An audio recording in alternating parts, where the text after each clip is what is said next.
Hello everyone! So, this is Edmond Mindaros channel at sa video ito ay pag-uusapan natin at i-guide ko kayo on how to transfer fund from GCash to RCBC bank account with the new transaction fee.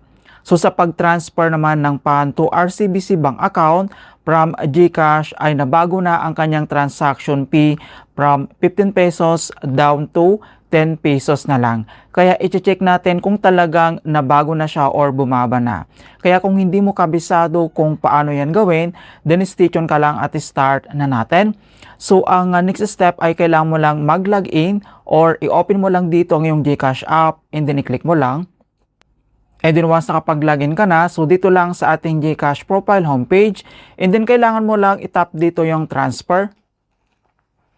And dito na tayo sa next step na bank transfer and then kailangan mo lang i-select dito yung local transfer and then i-click mo lang.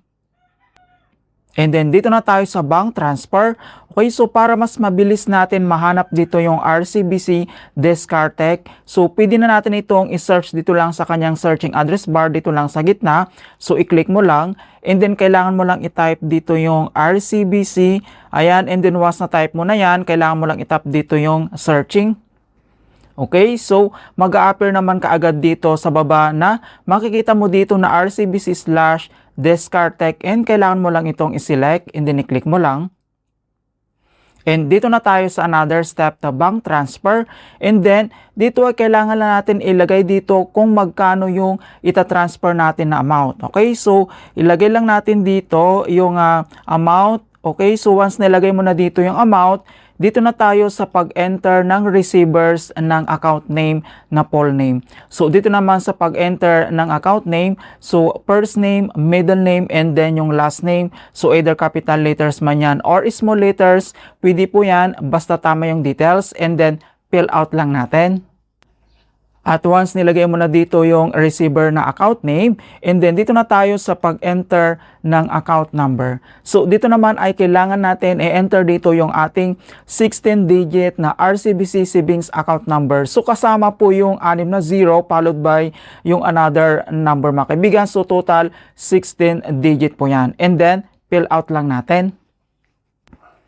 At once nilagay mo na dito yung receivers ng account number na 16-digit, so kailangan mo lang i-double check yung account name and then yung account number. And then dito naman sa kanyang send receipt, so optional lang naman itong kanyang email address. And dito naman sa baba, so makikita mo na dito na talagang nabago na yung transaction fee ni GCash. So makikita mo dito na 10 pesos fee will be charged per transactions. Okay, so kailangan mo lang i-double check yung all details na nilagay mo dito. Kapag okay na, kailangan mo lang i-tap dito yung send money. And then dito na tayo sa last step. So kailangan lang natin i-double check for the confirmations. So transfer to, so account name and then account number ng RCBC na savings account natin. And then makikita mo naman dito na via Instapito, so real time agad-agad. And then you're about to transfer. So kailangan dito ay ma-extra balance ay yung GCash dahil separate po yung kanyang transaction fee. So makikita mo naman dito na na-add na yung kanyang transaction fee na 10 pesos. So confirm transactions will not be refunded. Please make sure that the account details and amount are correct. So I confirm that the details are correct kapag sa palagay mo okay na lahat and then kailangan mo lang i-check dito yung box. And then dito naman sa baba kailangan mo lang i-tap dito yung pay. And then, kailangan lang natin i-enter dito yung 6-digit na OTP para ma-authorize natin yung transactions. Ayan, so once na-enter mo na dito yung 6-digit na OTP na na-receive mo sa registered na GCash number mo, and then kailangan mo lang i-tap dito yung submit. Ayan, so makikita mo naman dito na bank transfer complete. So all details nandito naman and then napakabilis lang talaga na mag-transfer galing lang dito sa ating GCash wallet to RCBC savings account.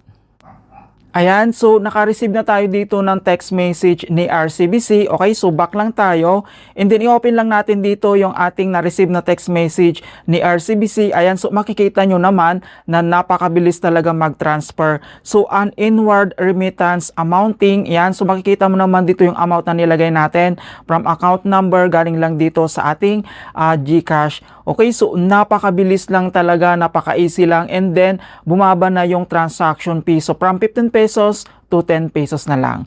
Alright, so ganun lang po kasimple, and hope na nakapagbigay ako ng konting kalaman at guide tungkol sa GCash app tutorials. Thank you guys and see you in my next tutorials.